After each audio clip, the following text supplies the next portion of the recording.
Okay, good afternoon everybody. Welcome to the Blavatskyhouse. My name is Erwin Bomas, and I also welcome those who watch from home, from somewhere in this cosmos. Before we start our talk, I'd like to just have a few words of welcome and some household matters. We have this lecture in two parts, and each part will take about 30 minutes. And after each part, there is room for questions. But if you have questions in the meantime, they're also welcome. We always invite you to think independently, to not believe in anything we say. So just to investigate for yourself if things are clear and suit the way you think. So please let me know if you have any questions about that. Between the two parts, we have a short break. There's a possibility to have a drink, and at the end of the second part, we always you also remind me to switch off the mobile phones, and there's another way to do it. But at the end of the second part, we always end with a Gayatri from the Rig Veda and 7 strokes of the gong. And we have a very important principle as the Theosophical Society point Loma, that wisdom should not be paid for. But after all, we always make costs to spread the wisdom and to have this lecture here in this room, and also to broadcast it via internet. So every donation is welcome, and also online there's a possibility to make a donation if you want us to continue with spreading this wisdom. Okay, let's start our lecture. Cosmos is literally meaning order, according to the ancient Greeks. You can also find that, for instance, in the word cosmetics, also referring to a certain harmony, order, a certain ideal of beauty. Well, you might say if we look in the world around us, it's sometimes really difficult to discover that order, that harmony. But in another way, it's also a matter of how we view things.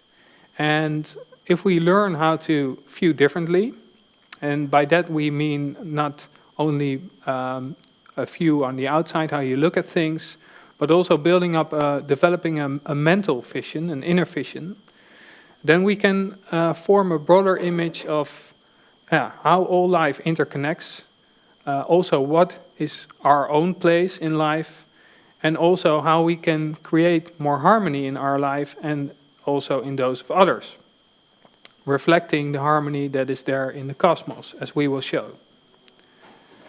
So although we emphasize an inner vision, the beauty of the outer cosmos... Ben, could you wait once? Oh, forget it. I wanted to ask you something, but we'll do it later. Although we emphasize an inner vision, the beauty of the outer cosmos, the macrocosm as well as the microcosm, can make us wonder and question life. And therefore, I would like to start with a few short video clips. And those are impressions of what we know until this day, based on what we have observed through science. And after watching this, I'm curious what kind of questions these clips call forth.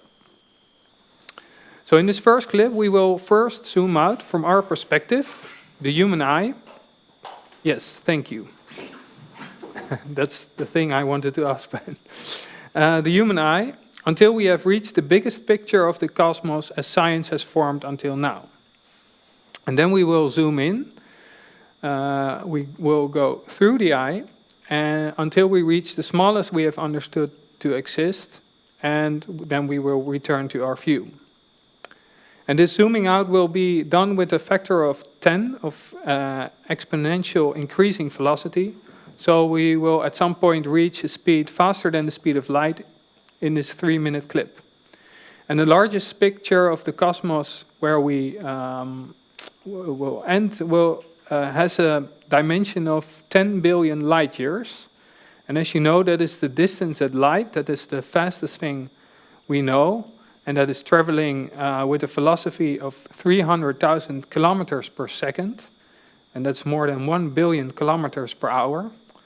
And with that speed, it still takes the light 10 billion years to bridge that vision we now have from the entire cosmos. Or not the entire, that's the vision, the largest vision we have. And the smallest we will reach in this clip is the core of the atom. And that is the size of a femtometer, and that is a quadrillionth meter. So that's a millionth of a billionth meter. That's a lot of zeros before the 1, 15 zeros before you reach the 1. So a large part of this clip is animated because our senses really fall short to completely, to really perceive this ourselves. Okay, here we go. 1 meter, 10 meters, 100, 1 kilometer, 1,000 kilometers, 10,000, there goes the Earth. 1 million kilometers, we see the moon. And this is 1 billion kilometers. And there we see the inner planets circling around the sun. 1 trillion kilometers, then we see the solar system. 1 light year, 10 light years, we see connecting stars. 1,000 light years, 10,000 light years, there goes our Milky Way. And more galaxies in a distance of 100 million light years connected to each other. And this is 1 billion light years, and this is the total image of 10 billion light years. You see all the galaxies connected to each other. Then we go back to our Milky Way.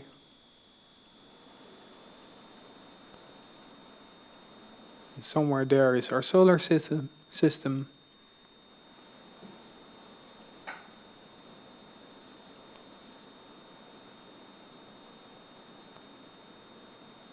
The outer planets.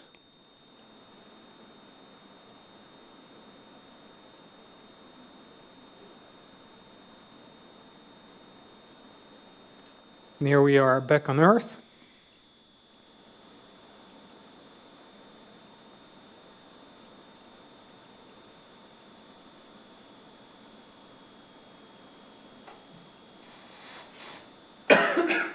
And now we will zoom in through the eye. There you see red blood cells, white blood cells, and chromosomes, DNA with molecules here. And then we zoom in an atom.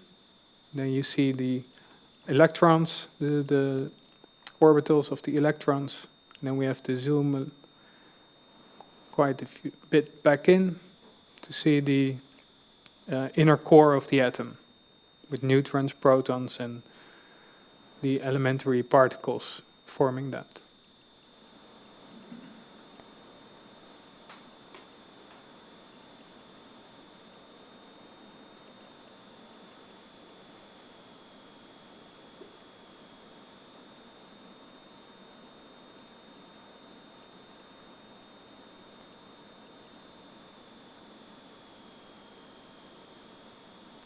So, back to our perspective.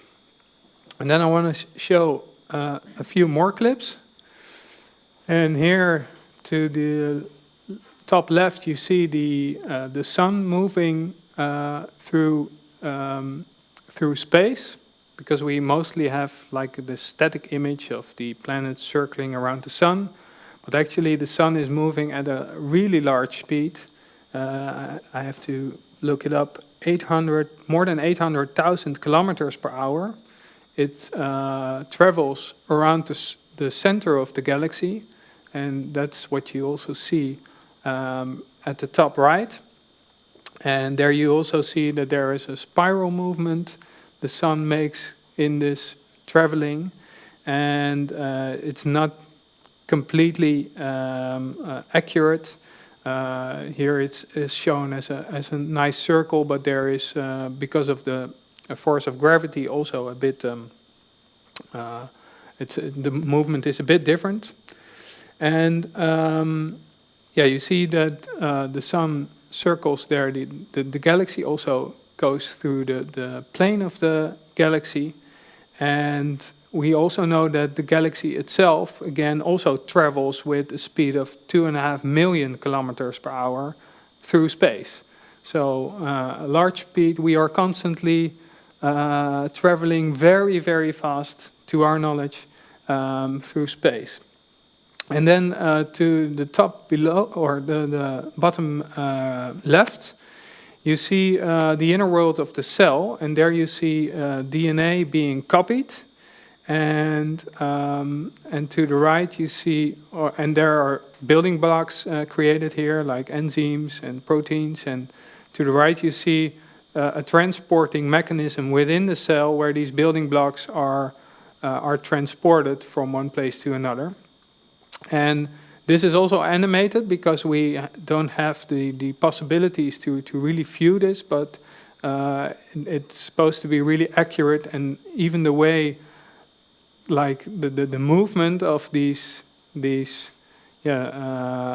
sort of small beings with really walking like with two legs, that's really accurately animated in this clip.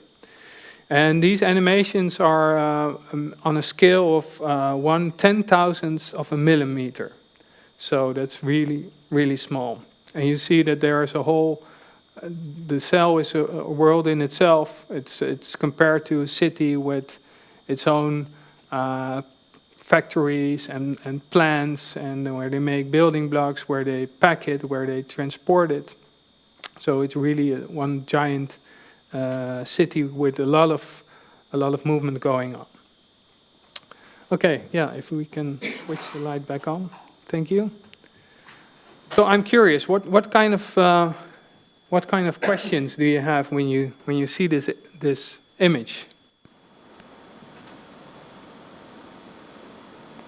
Well, it's a question that if you look, make it big to the cosmos, you will see that human being on Earth, it looks like to disappear. It looks like you're not connected visually. And then you zoom in, and then you see a whole world within you. Within you. So I think that's maybe some question to wonder what's the function of your being. Yeah. What is our place in this total? Yeah. This vastness. Yeah. Okay. Yes? I noticed that the one that you really were looking the biggest distance, that you are seeing more or less a structure coming what looks very similar than structures you see in the small, by interconnection of cells and cell structures. So you see that on the one end and on the other end it starts to be quite similar. Yes, it's really shows a lot of similarity with like tissue or something. Yeah. All these galaxies like cells being connected to each other. Yes. Okay. And you see also the thing as above, as below. Huh? Yeah, as above, so below. Yeah, yeah, that's very clearly visible. That you see these patterns repeating in the small and in the big, in the large. Yeah. Okay, well, a bit connected to your remark, you might say, okay, if we see this whole vast cosmos, and we see that we're only one really small being, supposedly just living on that planet, then what is our place in life?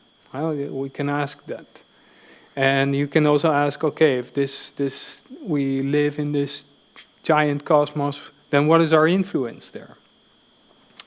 And of course, you see that there is also a certain harmony there. You see that there are certain patterns followed, and it's like a sort of clock working, and you see all these things going on at the same time, in the large and in the small. So there is some sort of harmony, and yeah, can we also transfer that to our own life? Can we find, okay, how can we see that also in our own life, and how can we live in harmony ourselves?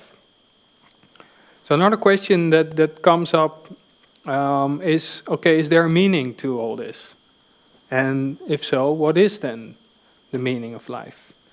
And but to answer all these questions, we actually have to also go a bit deeper and ask ourselves, okay, what is then the origin of life? And really also, what is life exactly? If we talk about life, what is the essence of it? Okay, so these are the questions I'd like to focus on in this lecture. And in the first half, we will really focus on the first and actually the last question I mentioned. So what is life and the origin of life? But it's really interesting if you have this image, and we think we have discovered a lot through science about the universe and how big it is and the infinity of universe. But actually, if you look at the old traditions, and you look at traditions all over the world, you find really similar, sort of synonyms for this thing that we are trying to grasp if we look at the cosmos.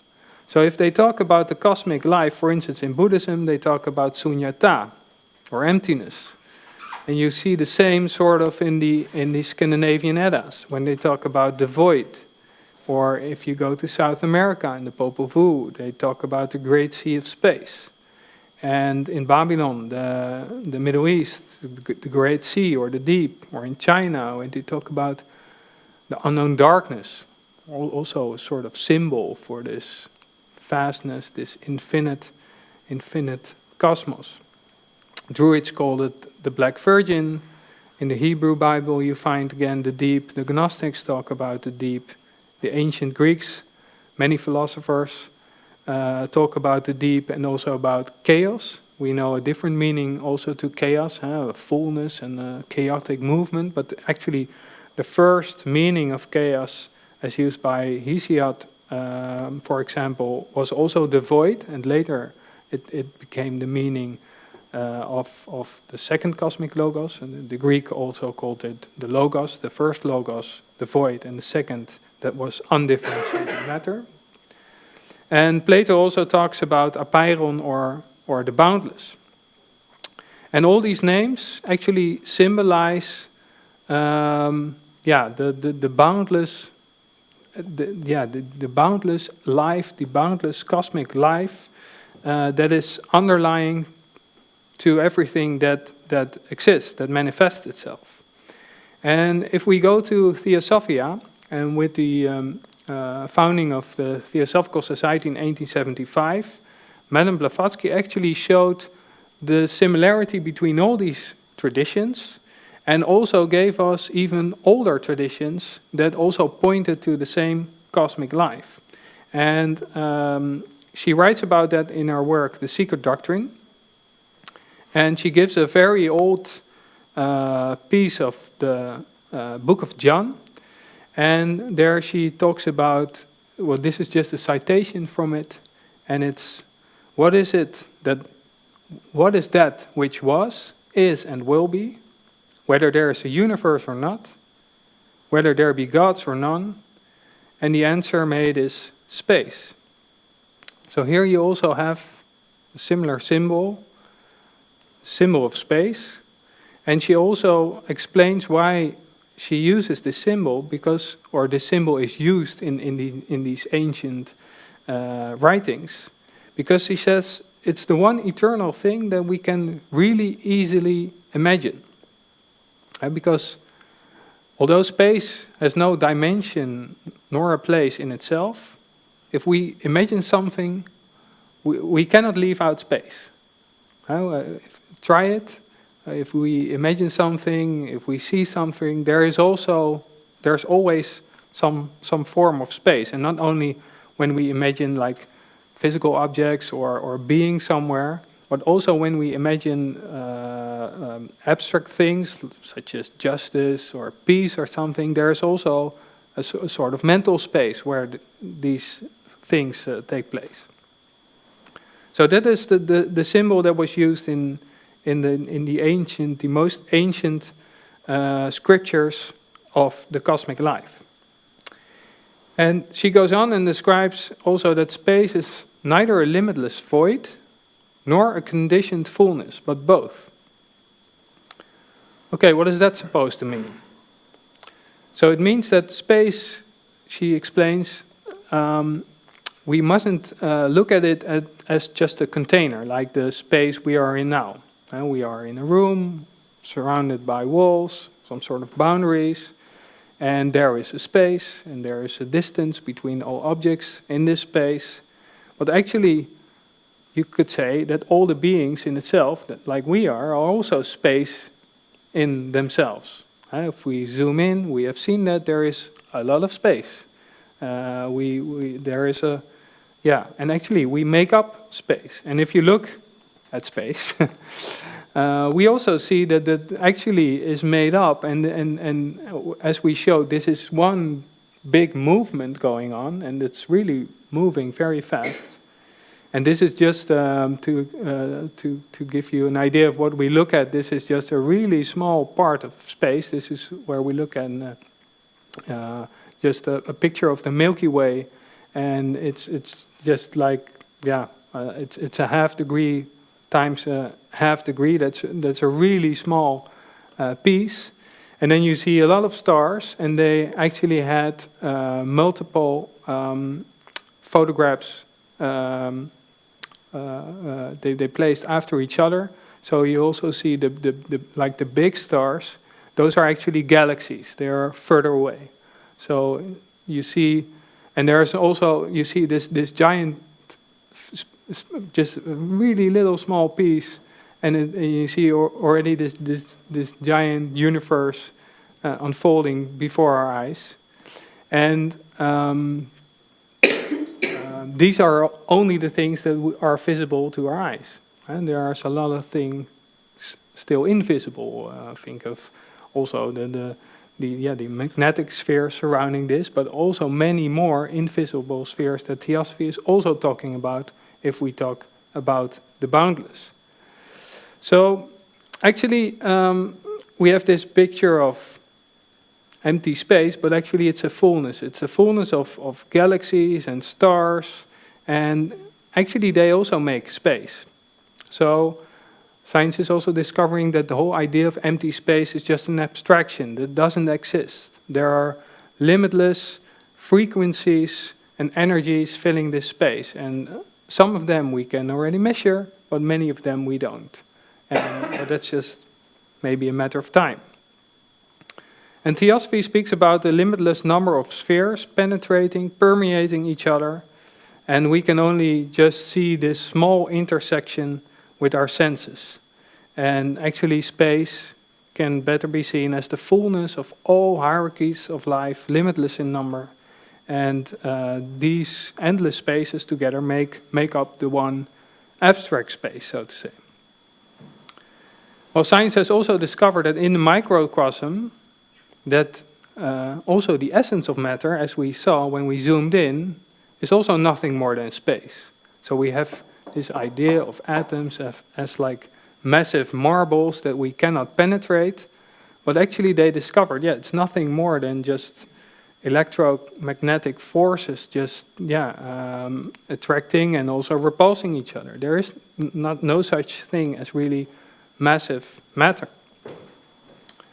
So, and here we touch another side of the coin of mystic thought, because although in manifestation there is no empty space, there's one big fullness, all these energies, all these frequencies, going through each other. Actually, you could say, in essence, this fullness is empty. And why we say empty? Because these are all temporary manifestations. What we see is not really what is the force working behind it. And because it's hard to see, to grasp that cosmic life that is working behind it, we also call it empty. We also call it empty space. So it's not a form of absolute emptiness, but it's that our own understanding is limited, and for us it is inexpressible, it's unnameable, and therefore we call it empty of form or dimension, and we say it is empty. So if everything is space, let's take that as a hypothesis. Then, of course, thinking in finite dimensions and distances is, in a sense, illusory. And I think that's easy to conclude if we see this infinity, and if you ask, okay, where's the middle of this? Well, you cannot say where it is, because there are no boundaries, so the middle is sort of everywhere. And yeah, there are no boundaries, so, well, we're always in the middle. And the same applies actually also, you might say, for the life that we sense around us. So we see all kinds of bodies moving around, all kinds of living beings. But if we take a step back and we think about these beings as space, as well, actually that there's something behind these beings, working through these beings, this cosmic life, and we think of that, then what do we perceive? As the force, the consciousness, that the life that works through all these beings, isn't that coming from the same source? Is that not the same cosmic life? And are our bodies not just like sort of waves in the ocean? We perceive them as separate, but it's really just an illusion. You cannot point to a beginning or an end of a wave. It's just a temporary phenomenon of the ocean.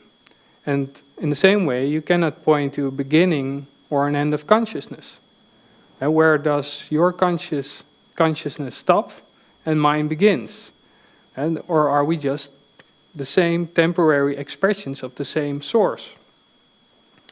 Well, you see how illusory time or place, dimension, and form are. And another such illusory thing from a cosmic point of view is this idea of time that we have.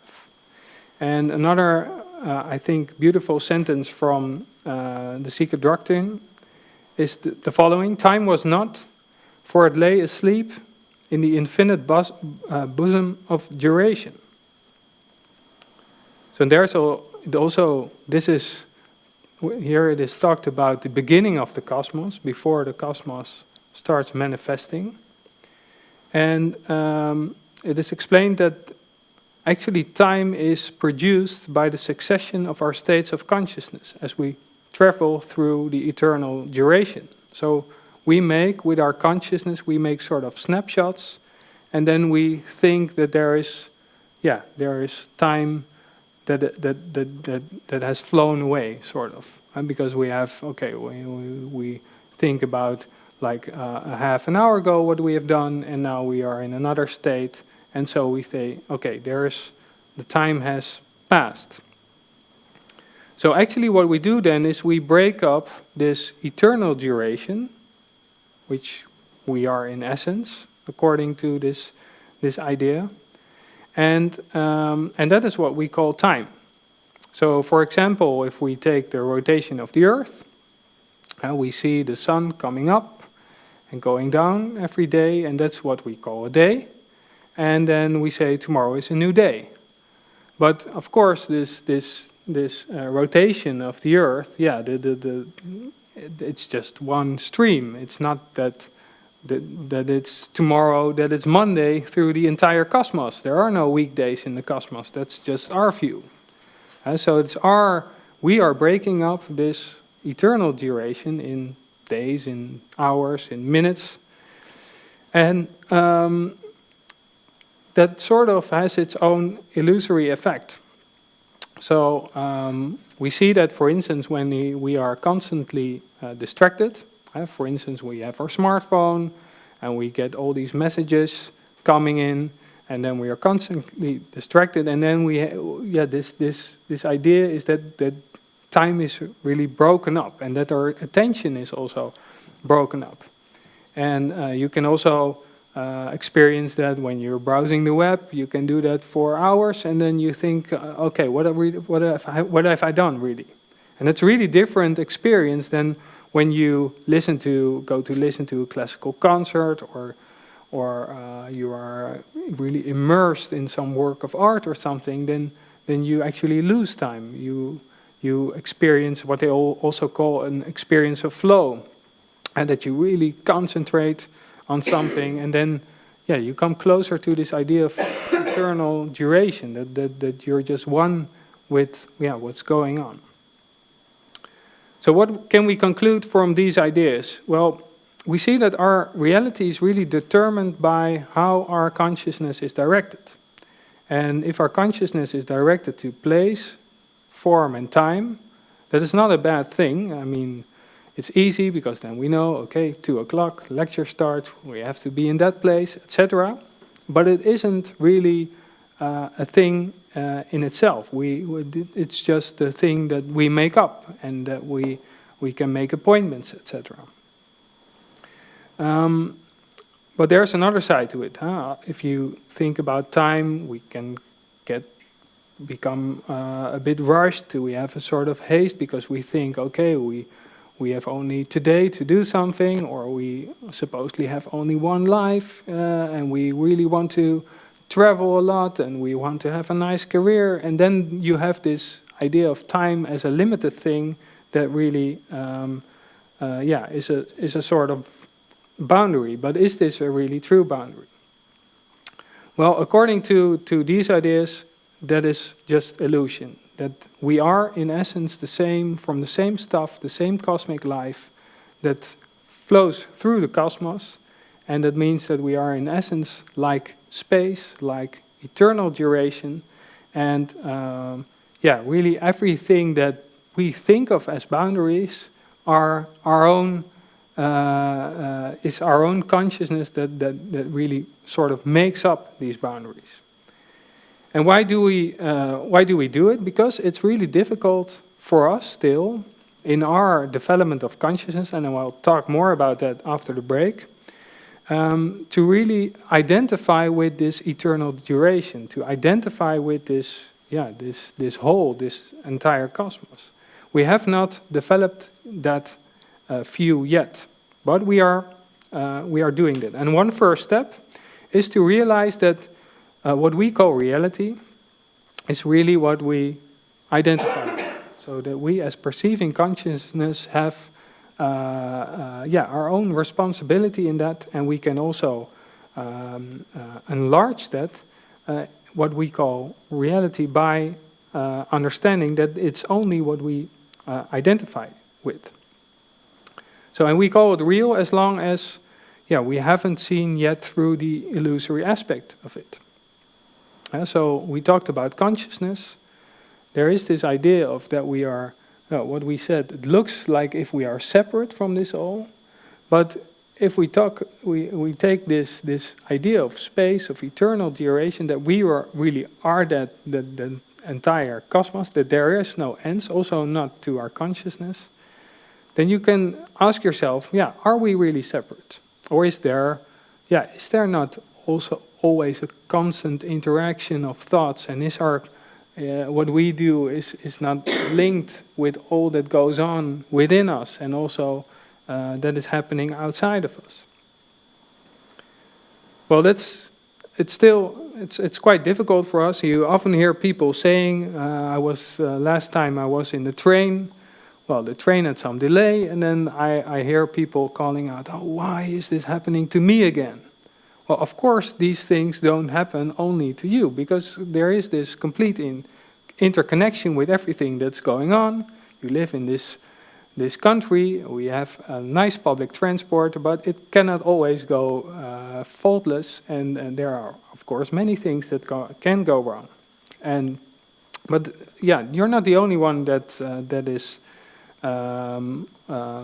there in the cosmos, and that everything is turning around you. So no, you are completely interconnected with everything else, and you have also a responsibility in that. We talk about that later. And of course, we know that.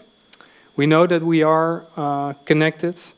We know that when we are being immersed in something, if we do a team effort in sports, or we make music together, well, then we know that we really experience this complete interaction, that we are, really connected. And that's also, what for instance, a good conductor of music does, or a good leader, or a good teacher.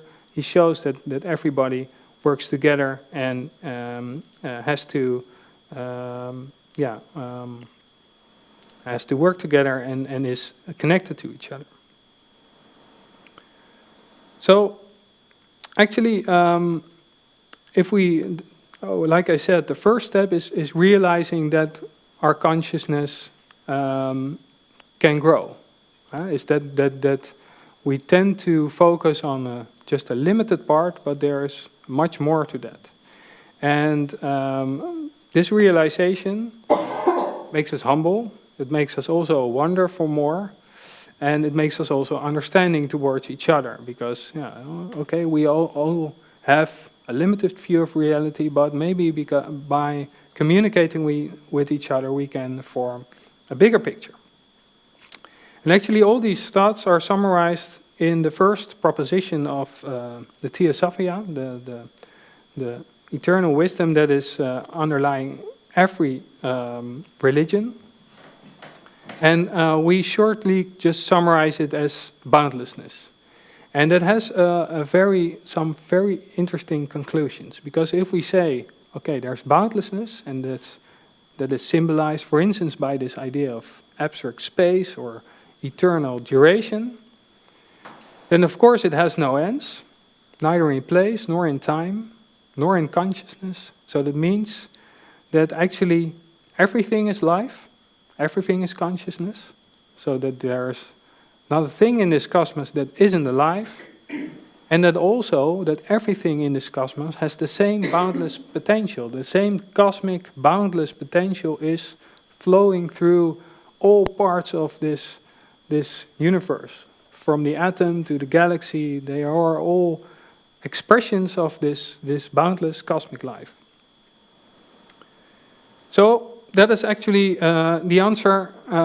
It took us a while to the first question, what is life? But I think a very important step to make to understand more about life.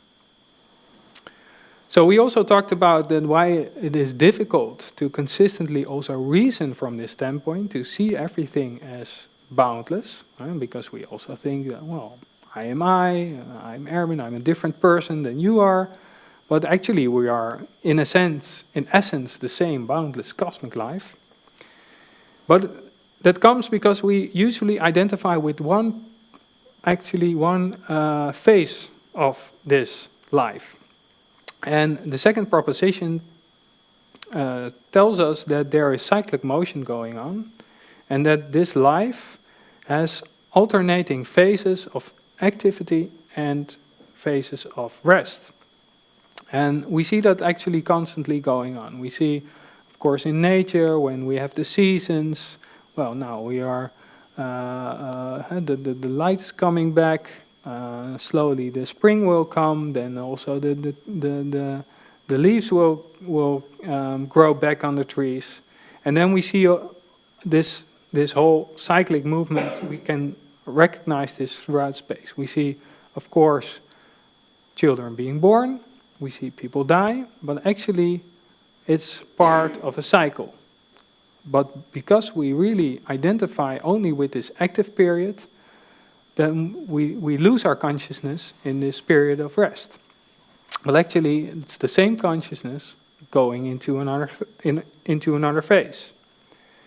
And actually also here you can recognize actually the same processes in the cosmos. You can see stars being born, you can see stars dying, and also the cosmos itself is born like man is born and dies like a man dies.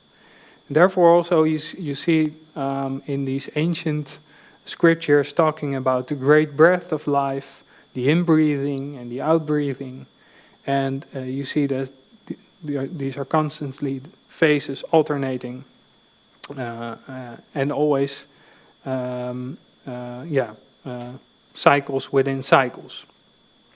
So of course there are cosmic life has a much longer period of activity than, for instance, man does, compared also to, let's say, the atoms. So how does this cyclic appearance and disappearance work? We call that a process of emanation, and that literally means outflowing of life. And this process starts with a higher source being that creates a sphere for a lower being, and that means a being it works together with, that is a lower being that is attracted to this higher being based on a common characteristic. And these lower beings stay connected to this source being and can also be a source being in themselves. And this is symbolized also by this tetractys of Pythagoras. There you see that the top dot is symbolizing this higher source being, and also you see then below one of the dots can also be a source being again for other beings. And we can easily recognize this if we also think about this video clip we showed. We see galaxies. They are formed of solar systems, of star systems. They are formed of planets. On these planets are all kinds of realms of nature, like men are, with our bodies, composed of organs, composed of cells, composed of atoms. And that's the only, that's what we can see right now. But of course, also these atoms we are discovering are also made up of smaller particles, etc., etc. And so this is the way that how life is originated, what the origin is of life. So there's always a question of beings within beings, consciousnesses within consciousness. So actually there you can form this idea of the cosmos as really one large organism. We also call it a cosmic web. And you might say it's really like this whole cosmic web. This is the image that they formed of galaxies that are connected to each other, that they form clusters, and these clusters are also connected with some sort of lines. And here you discover some, really sort of tissue with every galaxy as being like a cosmic cell made up of cosmic atoms, and these are these star systems, these solar systems. And actually, you can see this hierarchical structure the same way as we can see in like our own body. So and then we have the third important idea of the Theosophia, and that's the identity of all life. So actually, as above, so below, you see what you see in the macrocosm, you see in the microcosm reflected. And it also, like we said, the same cosmic life is flowing through all of us, so that also means that there is, of course, identity, that we all have the same boundless capabilities, and we are all capable of developing all that the entire cosmos has in store for us.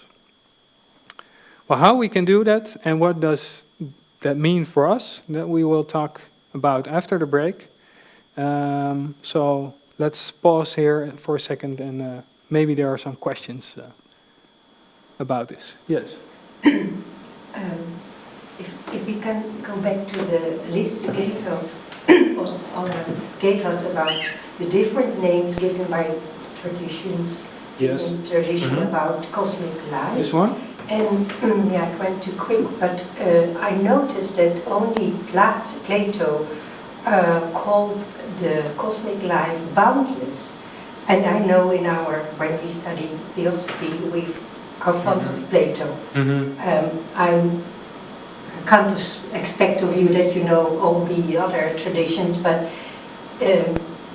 does Plato focus more on the boundlessness? This means the unity, or is it just the name he gives to cosmic life?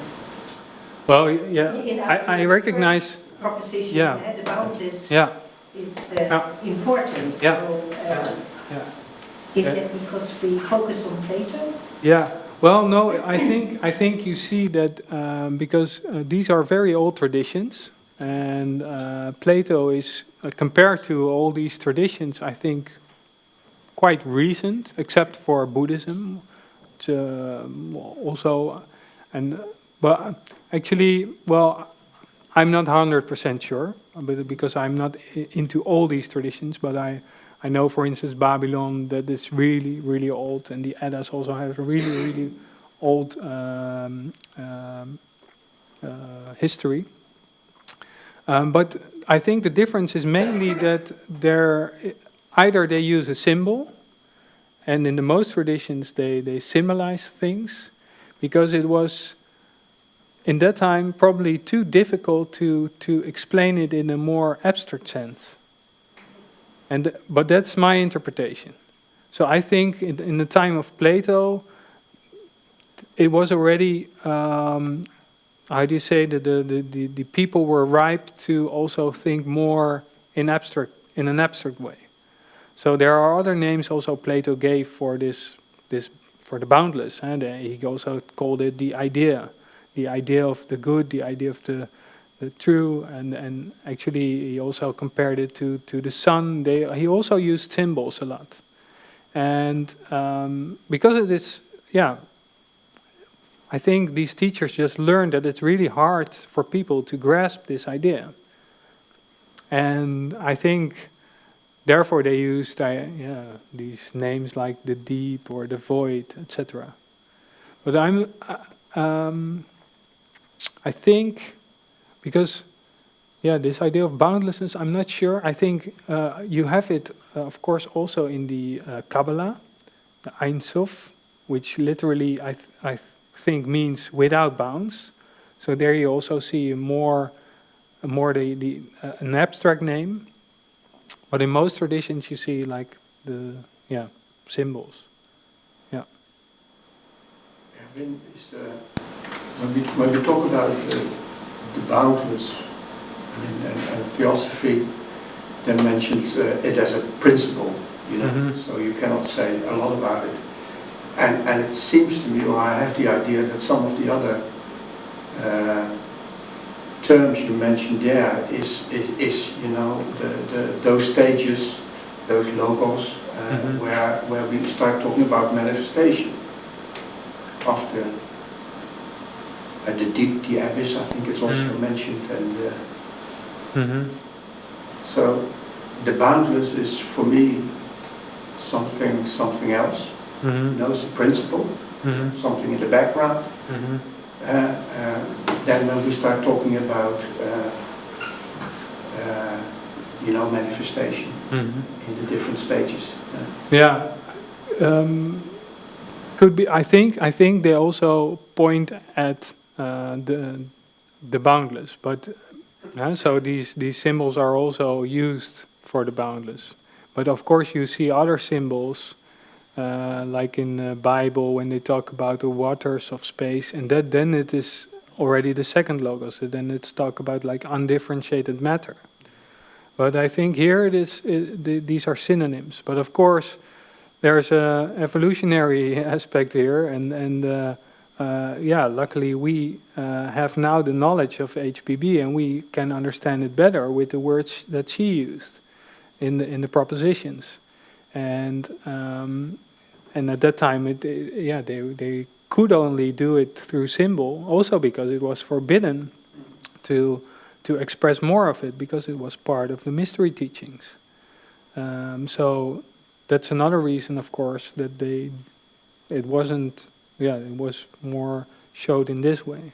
But as I understand, these were really before, for instance, also the chaos at first, when Hesiod used it, it was really meant as the first unmanifest logos, so really the first step in evolution. Yeah. And it also depends on what is the original language and how is it translated. Are the translations absolutely correct?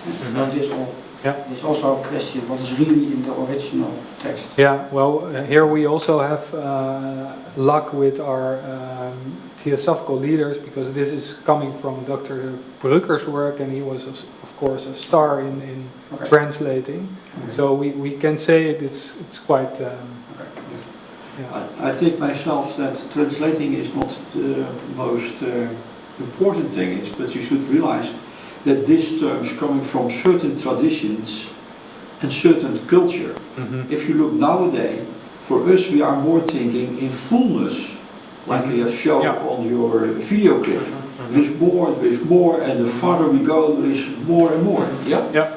And if you look for in Buddhism, the emptiness, that concept of emptiness was coming 600-700 years after the Buddha. Mm-hmm. And it was not in principle new Mm-hmm. in that time by Nagarjuna, but it was explored in a certain way to make clear that the manifestation is not all. There is always something behind it. Yeah. And the best approach what you can have that is not making yourself an imagination of that, because if you make an image, you put it in a limitation. Yep. So, but still nowadays I think the concept of emptiness, especially in the West, is very hard to grasp. Mm-hmm. Mm-hmm. Yeah. And I think that is also the how do you say the pitfall to use these images too much as a form for what is really without form. Yeah. Yeah. Well, the symbol Blavatsky gave us, the black, was it the black background and the circle, I think that's a very strong one. Yes. Yeah. Very universal. Yeah, but also that's why I also use that. I think that symbol of space really as a symbol. If we think of what is space, I mean we cannot touch space. But still it's everywhere. So that's also, I think, a very clear symbol, because the boundless is within us. We are the boundless, and I think I like that with the symbol of space, because that's it's surrounding us, but still we cannot grasp it. We cannot say, okay, here is space. No, you are in it. It's like Yes, the circle is the space as far as we can perceive it. Yeah. And of course, if you identify with the boundless, it's the dark background as well. Yeah.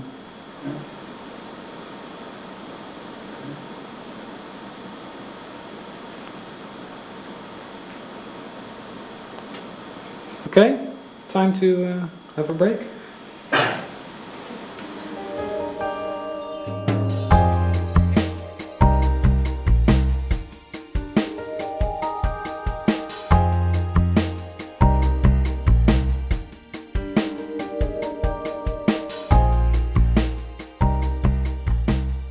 So, welcome back on Earth.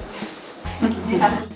And now we know that it's just an illusory place. Okay, we talked about these two questions. What is life? What is the origin of life? So there are some more questions to focus on for this part. What is my place in life? Influence in life? The meaning of life, and of course, how to live in harmony, reflecting the harmony that is there in the cosmos. So, but to give you a little bit more about, because we talked about the essence of life, cosmic life, which is boundless. But of course, the life we see around us is more than that, or actually also not more than that, because it is already boundless. But we see only a part of it. And what do we see?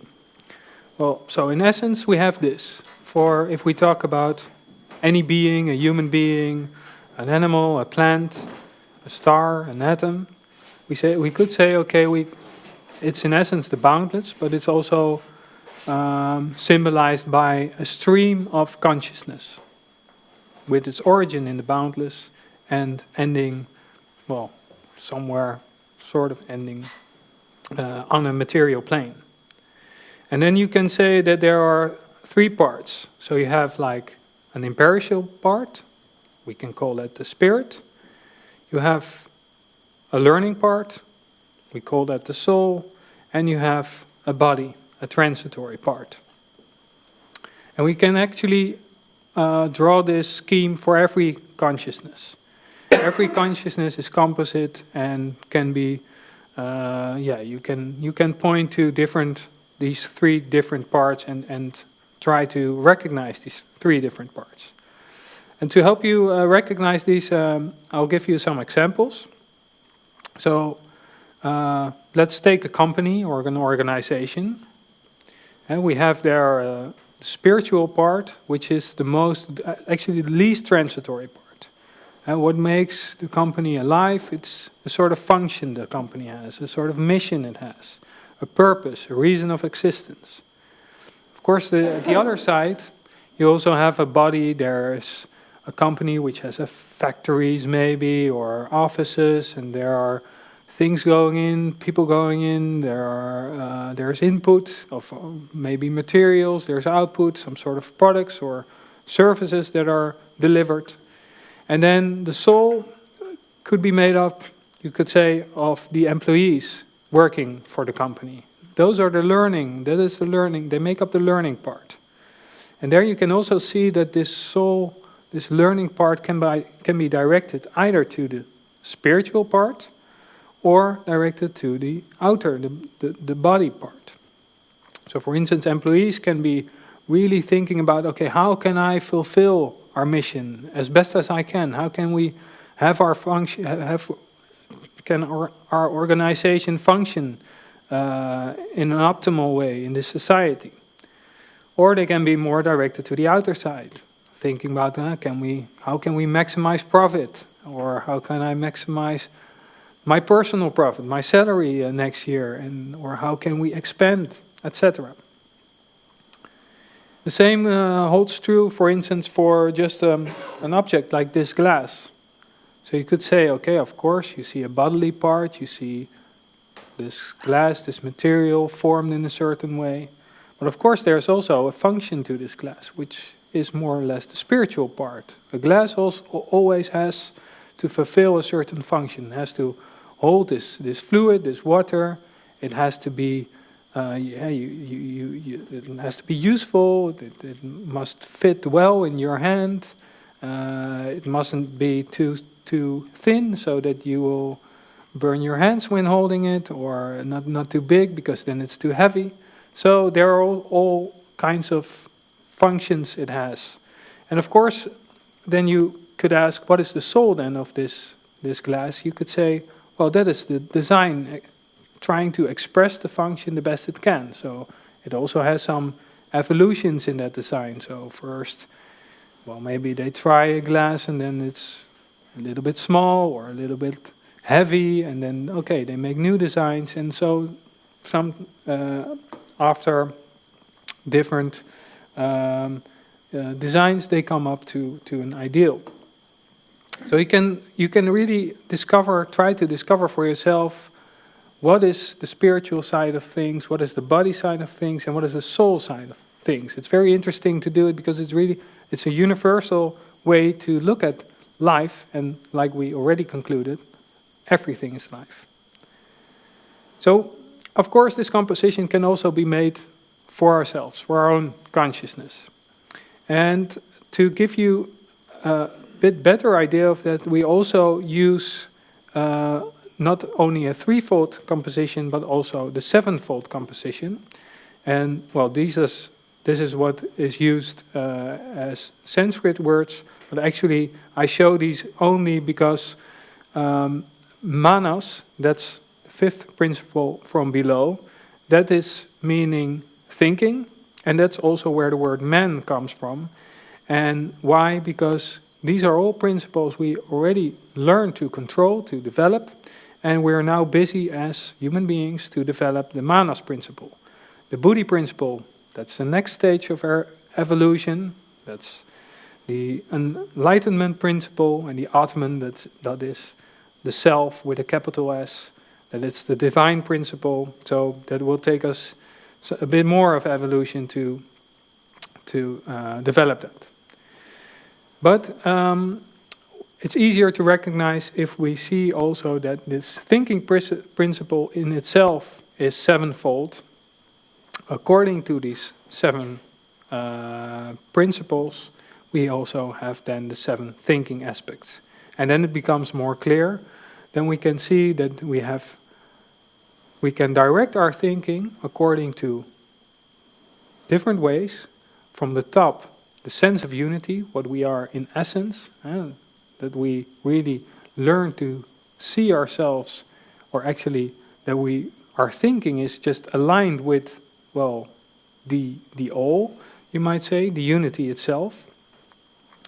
But that's, well, most of us only have just a little bit of idea what that could mean. Those are the really rare mystical inspirations that are talked about by mystics, etc. They really experience that, where they really lose the sense of an I being separate of others. And when you go down to the principles, you see that the idea of I am I, becomes more and more manifest. So if you talk about like the physical, if we really think about I'm hungry, I'm thirsty, etc., that's really like the personal idea, yourself as being separate from others. The same holds true for emotions, vitality, desires, although desires also can be directed, of course, to higher, more noble ideas. And then we can distinguish between the personality, that is identifying with the lower 4 aspects of thinking, and the individuality, that is when we are identifying more with these higher 3 aspects of thinking. So, and actually here you can see that any minute, any second, with our thinking, the way our thinking is directed, we are influencing life. So if you ask, what is our influence? Well, actually, that is what you do with your daily thoughts, the things you think about, the direction that your thinking goes. So this composition in the sevenfold, of course, also applies to the different realms in the cosmos, and also the different realms of nature, for instance, in our planet. So we can distinguish on our planet Earth, we can distinguish different realms of nature, different hierarchies of consciousness, you might say. And from below to the top, they start with unindividualized consciousness, so really just not self-conscious, not yet individualized, just part of one common organic existence, to more and more consciousness, and at the end the divine kingdoms, where you have degrees of increasing cosmic consciousness, with the highest really identifying with the cosmos itself. And there we can see better what our place is in life. So if we talk about this hierarchy, Earth, this planet Earth, which really can be seen as a school of developing consciousness, and all these realms of nature, these kingdoms of nature, we can see how you say, school classes in this school of consciousness. And there in essence, boundless cosmic life learns to express itself more and more. And so in the minerals, you see already a bit more individualization. In the plants, you see more individualization. In the beasts, a bit more individualizations. But also you see here, there is an unconscious connectedness, working together, one big organized, like one common organic existence. If we talk about elementals, these are the forces of nature, electricity, magnetism, the weather that we see around us. It's all the play of the life of elementals. And slowly you see the individualization, until the human level, there also we reach self-consciousness. So we recognize ourselves as an individual. But then we have a dawning of a more general underlying consciousness, which will grow further and further. We can develop further and further in also these degrees of consciousness above the human level. And there we will slowly realize in a conscious way a cosmical consciousness, so that at some point we will actually have a realization of that cosmical consciousness without losing the impersonal individuality. So you can also recognize in these grades the different, also the sevenfold again, and the different aspects, different principles that are developed in different kingdoms of nature. So for instance, you see like plants and minerals, they are busy more controlling vitality, and beasts are more controlling kama, and as humans, so we are trying to express the manas, the thinking. And in the other kingdoms of nature, there is they develop the buddhi and even the atma. So this also sort of gives an answer to the question, what is then the meaning of life? And you might say, okay, it's development, it's growth. The growth of consciousness, becoming larger and more universal within a certain hierarchy. Within, for instance, the hierarchy of this planet Earth. And then afterwards, you might say, oh, of course, there's boundlessness, so there will be another school we will enter.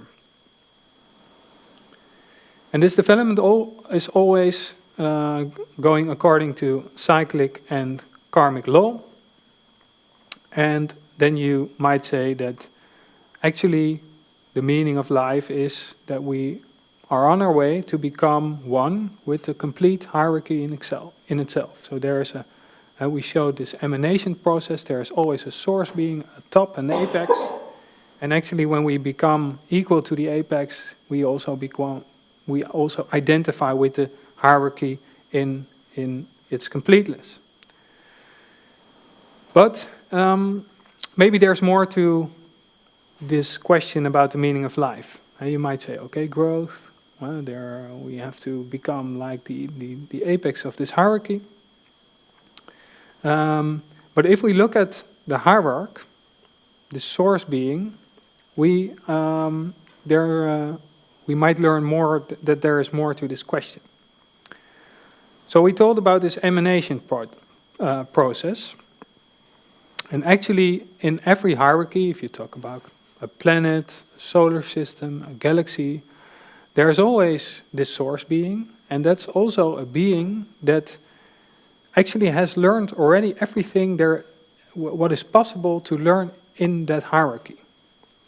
And to make very clear, this is not like a God, not like a personal God that is omniscient, that is almighty, that rules and determines everything in the hierarchy. No, it's more like he has learned everything, and he is there to inspire, to send out a sort of atmosphere in which all the lower beings, lower in the sense that they haven't learned yet what he has learned, so that all these beings can learn the same that he learns. So it's not a boss.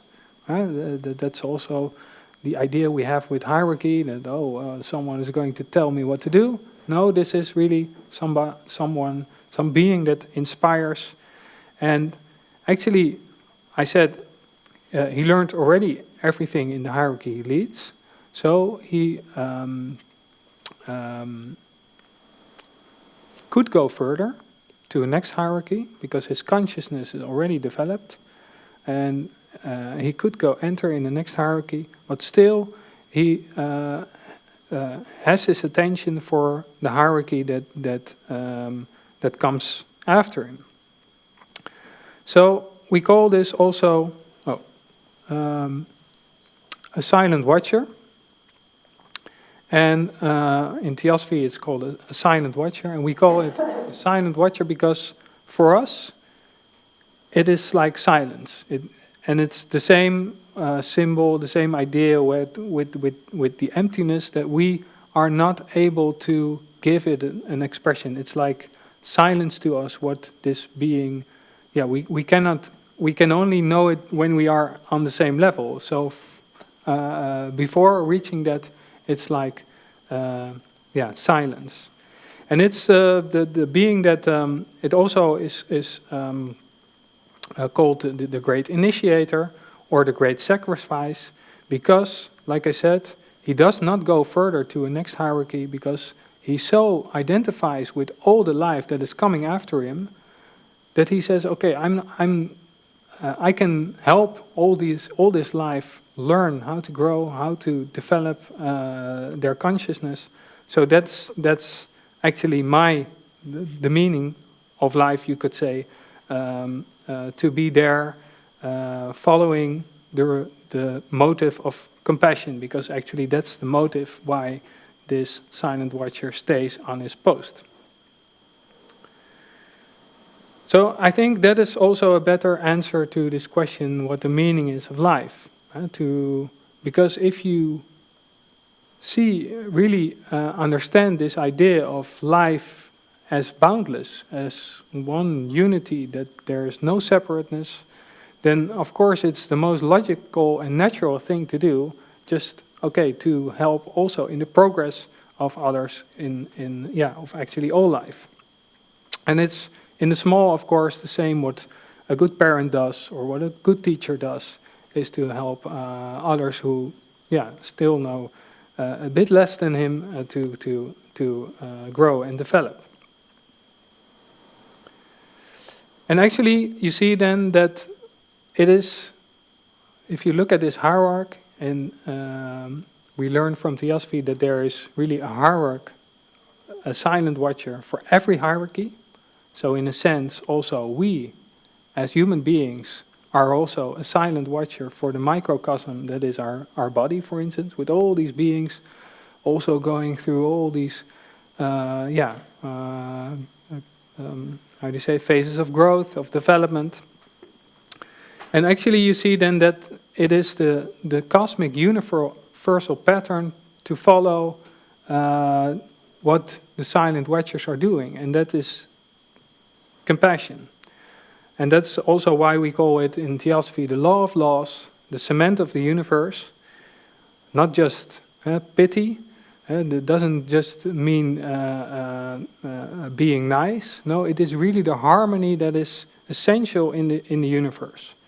And of course, we as beings with a free will, we have the choice to act accordingly to this harmony or to do not so. And when we do not, of course, we will get in this harmony, because nature just follows this pattern of compassion.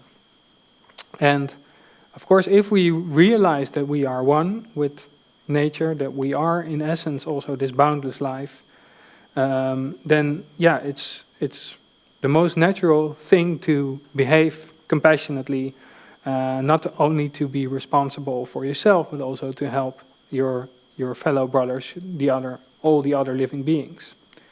And for me, I think a perfect example of this, and also showing that it's not just the idea of just, a sentimental idea of compassion, you just have to be nice to everyone. No, it also means that if we see this harmony, we also have a responsibility to restore harmony. And that means also if we see disharmony being done by others. And I think a very good example, is what they call restorative justice. And you have, for instance, these jails in Norway. You have them also in Uruguay, where they build like a small village to really help the inmates to learn how to behave like one family, like you have to do in society, like being connected to everybody. Because a lot of these criminals, hardly had a chance to learn otherwise. They Mostly they already had a life where they learned that the only way to survive is just to fight for yourself and against others, etc. And then you see that they really have to learn how to work together, how society works, that everybody has a function, that everybody cooperates in one big whole. So I think that's a very good, compassionate way to, and also how to spread compassion, because of course, when you give these people a chance, they will be, they will learn that that's the good example also to follow themselves. So, nothing new, of course. We all know that. We all already know that in ourselves that compassion is the natural way to follow. But the question remains, okay, why do we not in general act according to it? And I think that's just simply because we don't have developed yet this a good view on life, a good vision on life. So to end with, what we could call the cosmic view of life is actually to get rid of this materialistic view of life that is still so common in our society. And that we identify just with the outer body, that we think because we see just, well, humans as being separate, like having their place only on this planet Earth, like we saw in the video clip. But of course, we now learned that nothing really is separate in the cosmos, and that it is only a limited, illusory view we have of life, and really a denial of what we are. And so the difference is to see, instead of seeing the outer world as the reality, is really to see the whole cosmos as the reality, and to learn that there is really no difference between us and others, no difference between us and the cosmos in the entire cosmos. And then we also see that our motive will transform from selfishness, which is, well, mostly the effect of this illusion of separateness coming from this materialistic view, to a motive of compassion if you have this image of the cosmos as one big unity where everything is interconnected. So I think that is also the answer to how to live in harmony, to really investigate, to see if you can find, you can discover the harmony that is there in the universe, and not only seeing the outer side then of the cosmos, but think also about what is lying behind, what are all these beings doing, that, and especially if we look at the hierarchies above the human beings, and discover that really compassion is the most natural thing to do. And if you try to also bring that into practice, you will find that it's the most natural thing, and you will create more harmony in your own life, and of course also more harmony in the world, reflecting the cosmic life. And we all know, of course, that it is much needed. So,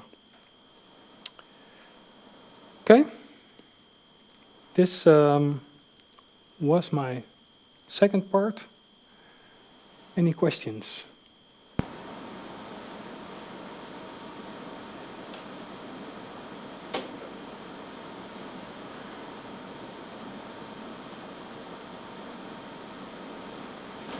Silent watchers?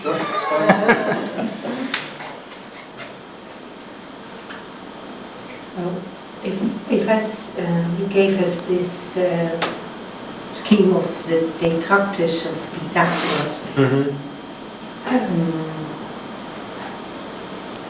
I think I need this picture to understand more how I can live in harmony in life. I still need this scheme to understand it. Yeah.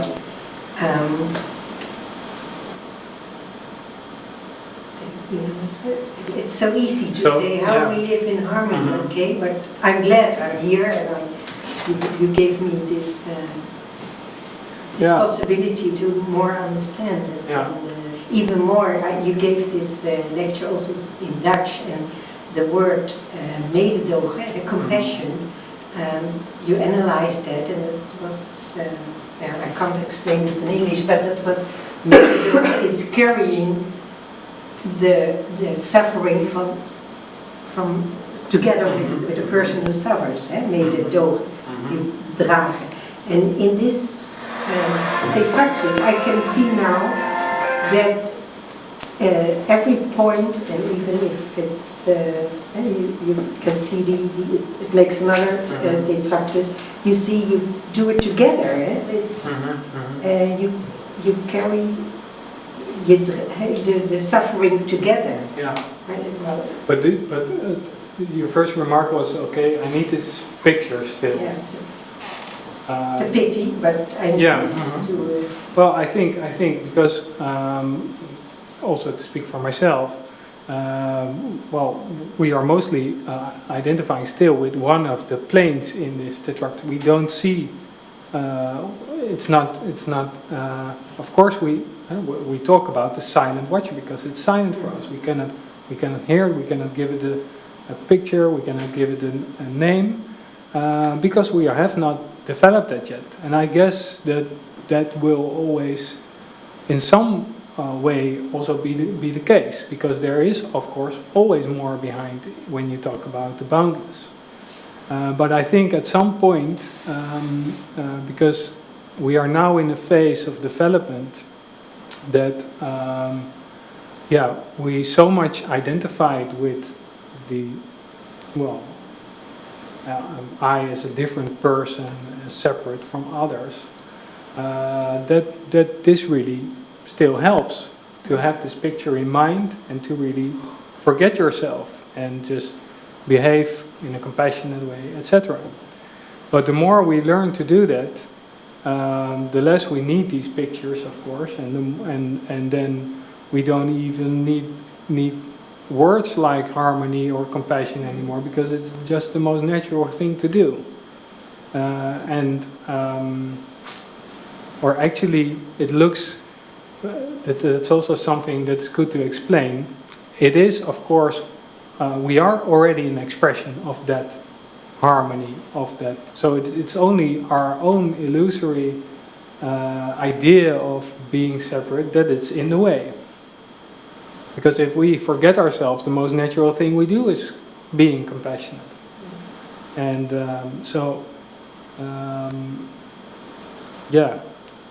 we have to sort of learn to unlearn what we think was right. And okay, sometimes these symbols help in that way. And when you think about that idea of compassion, I think I didn't do I looked up the etymology in Dutch, which was very interesting, because then you see it's connected to also virtue. But in English, I cannot say. Of course, you have compassion, and passion is also called suffering. So it's also sort of suffering with. You feel what someone, the suffering someone has, as the suffering you have yourself. But it's more than just pity. It's also not only identifying with suffering, but also identifying, okay, what is in me the most virtuous, the most noble that is there to how do you say, also see through the illusion of the suffering and to overcome the suffering. And I think that is also part of this idea of compassion, that you try to see it from really unity, not only unity with the other person that is suffering, but also unity with this cosmic life again, and feel really the same source of life flowing through both of you, which also has the answers in itself to overcome the suffering that you talk about. So, and sometimes that means also that you not directly help, but have people help themselves first. And you're just more like a silent watcher, giving them confidence, believing in them, and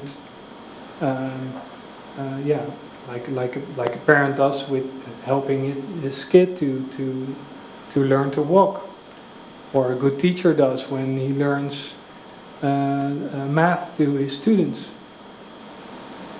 At one point they have to do it, of course, themselves, and then when you have the confidence, when you believe in them, then you also have a sort of, they have the sphere of a sort of, okay, it's safe, I can fail, it's no problem, then he or she will help me again, and then I have the confidence to do it myself. Yeah. And another important aspect in that is also, for us as human beings, is also the thinking. So not only to learn, of course, learning by example, but also learning that we also think, okay, we have to do good, for instance. We have to do good, being a good boy, being nice. But what is good, and why is it good? We have to learn that too, because otherwise we will just copy behavior. And when we, for instance, see that either the good that we do isn't answered, we think about some sort of result, or that we see that we are doing good, but the rest of the world isn't doing good at all, then we haven't seen the why of it, why it is the most logical thing to do, then we can easily fall back and think, well, get cynical, become cynical. Well, okay, the world is not, everybody is doing wrong, so why should I do good? And that's, I think, also part of this. If you really want to understand compassion, if it comes from a vision of life, then it will be far more durable in the end than just copying good behavior. Yeah. I hope I was clear in it. But one of the challenge is that you have to realize that wherever you are in that pyramid, there's always a higher and a lower, and it is more the challenge to live in harmony with and the higher and the lower, and be compassionated for the higher and the lower, than that you should try to strive to a higher level. Yeah? Yeah. From a compassion point of view, that is very important. Yeah. Sorry, what did you say? It's more important than to strive for a higher level. Then for a higher level. Yeah. What's that behind? Yeah. Well, that's why that's. I think compassion is a better answer to the meaning of life than growth, because it's always possible. It's the same what we talked about with space. We're always in the middle, and there's always a higher and always a lower, and at any level, indeed, we can help, and that's also what the silent watcher does. Of course, in the boundlessness, he has learned everything in the hierarchy he leads, but still, there is also for him things to learn. He has a function in the other hierarchy. Yeah. Yeah. I mean, it's not. I mean, as far as I understand, it's not something like that. He says, "Well, listen, guys, in the upper hierarchy, well, you go on and have a lot of fun, and I'll stay behind with the rest, and see you later." Yeah. No, he has a function in both hierarchies. You see that every dot is part of a hierarchy below and a hierarchy above. Exactly. Yeah. So in that sense, we are always in the middle, always at the right place, actually, to be also behaving like a silent watcher. Yeah. Well, you showed it on another slide, the various kingdoms of nature, and so man is there somewhere, but above man you have the three divine kingdoms. But why is it, and also as far as I understand in the Theosophical literature, is it said that humans are the crown of the manifestation, whereas there are three divine kingdoms, as you mentioned here. But is it said in the Theosophical literature? No. Oh, I can. You know why? Yeah, I'll tell you. I don't Is it? understand. No, that's Darwinism. That it is Yeah, of course. Yeah, there it is in science. No, I think the important thing is that you have to realize that from that point on, self-consciousness starts. And that is an important phase in the whole evolution. In certain ways, so that's, but yeah. So that is the moment that you start to realize that there are higher things and you are part of higher things and you can express that and you can become that and so on. And you realize that it exists.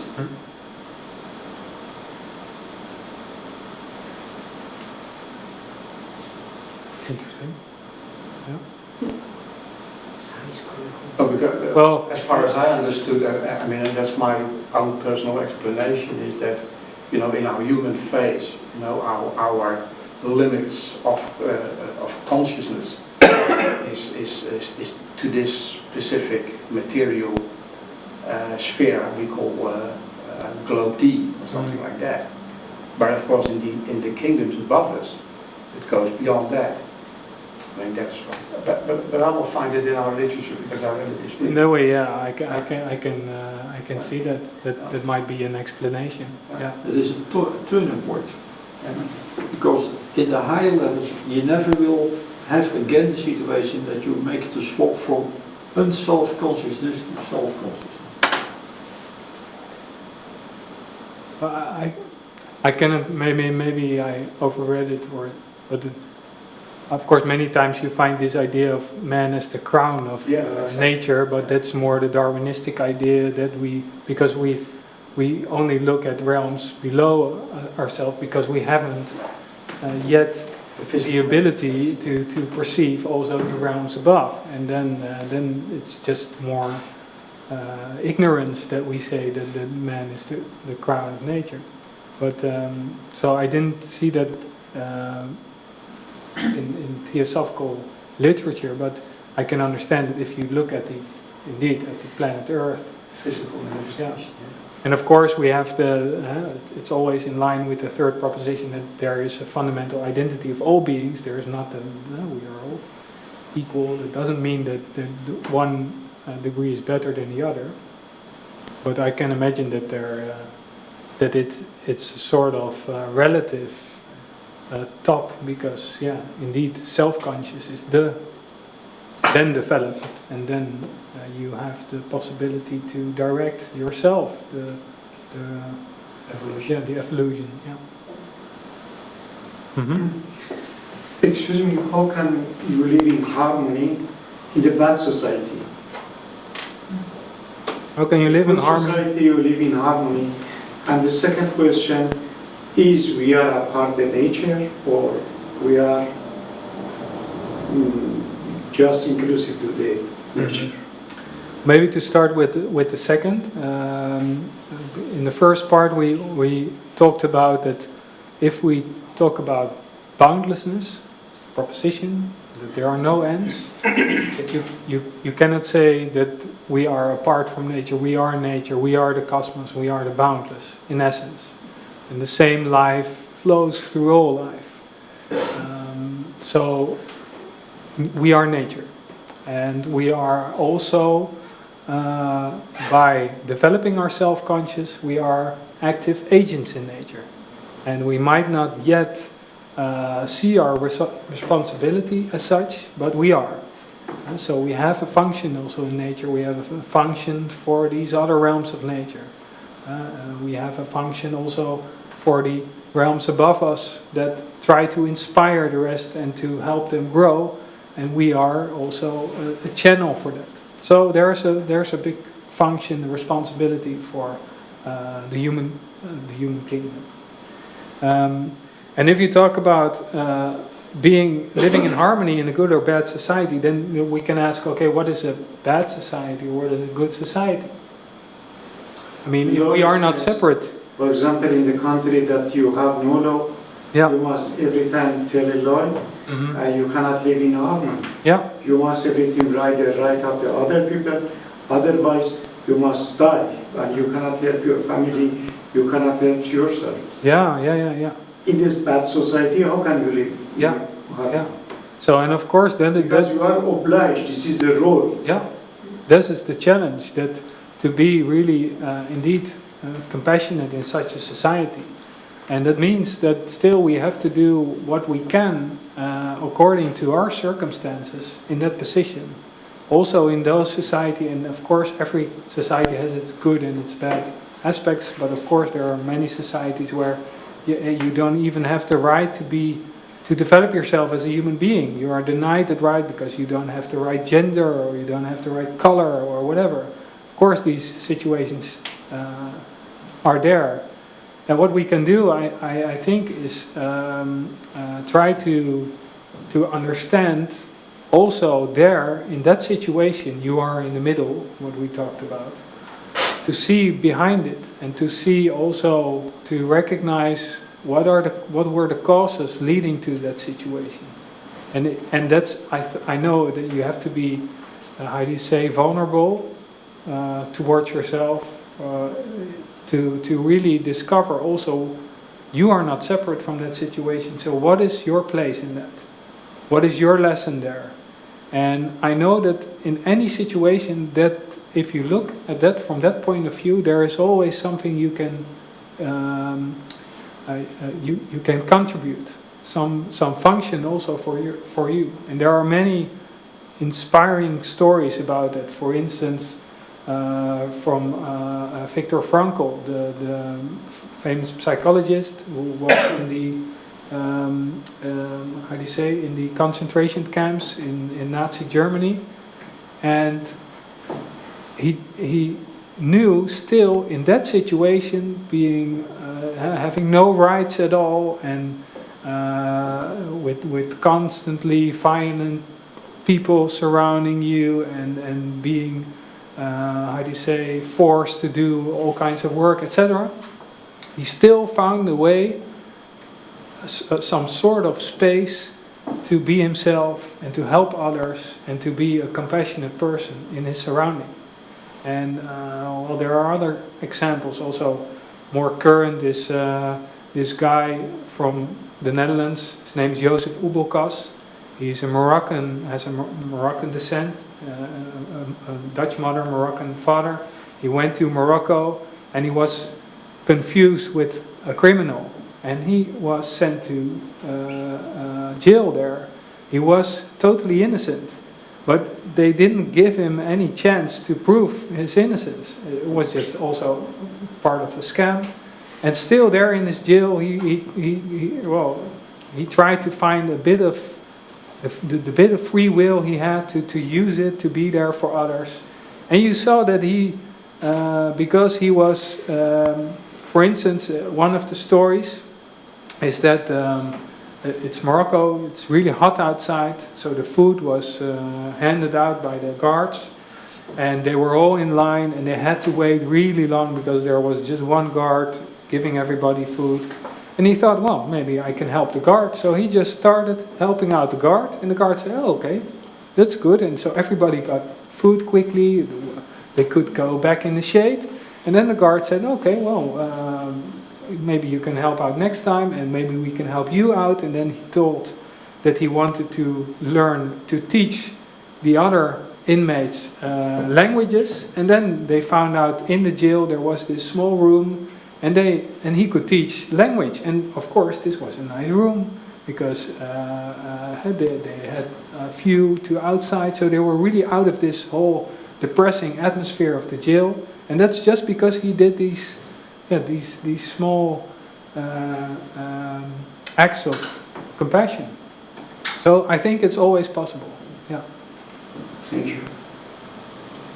So you can say that if you bring compassion in practice, then you are inspiring, because you said at the top. Yeah, you're aligning with the forces of nature that are there, Yeah. and also within you, and then you are also inspiring.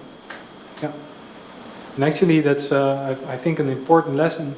Hierarchy, it has a very bad taste in our society, but if we can really learn how of course there is always a hierarchy. There are always people that know more than you, where you can learn from, and also there's also something that you know more than others, and you can help others by spreading that knowledge.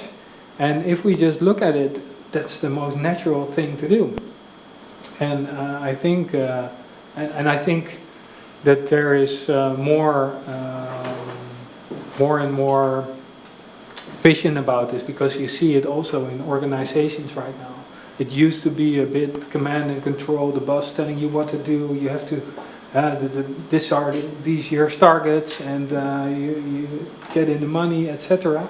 But now you see more and more that we have to depend on each other, and that everybody really has a function in this whole. And if somebody isn't feeling well in this organization, the whole organization suffers from that. So you really see that, okay, we really have to give everybody his place and confidence to do what so he can do what he has to do.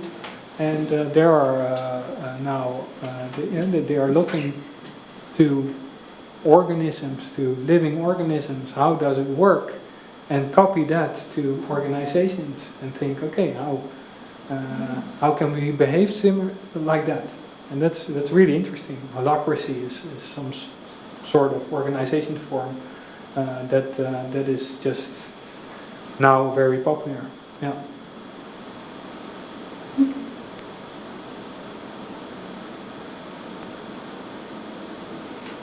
Okay. Enough for this afternoon. Then we will end with Gayatri. I have to look it up.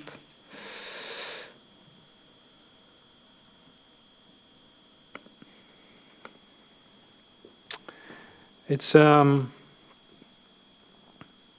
a prayer, but a call to actually our own silent watcher, you might say, the highest in ourselves. O thou golden sun of most excellent splendor, illumine our hearts and fill our minds, so that we, recognizing our oneness with the divinity which is the heart of the universe, may see the pathway before our feet and tread it to those distant goals of perfection, stimulated by thine own radiant light.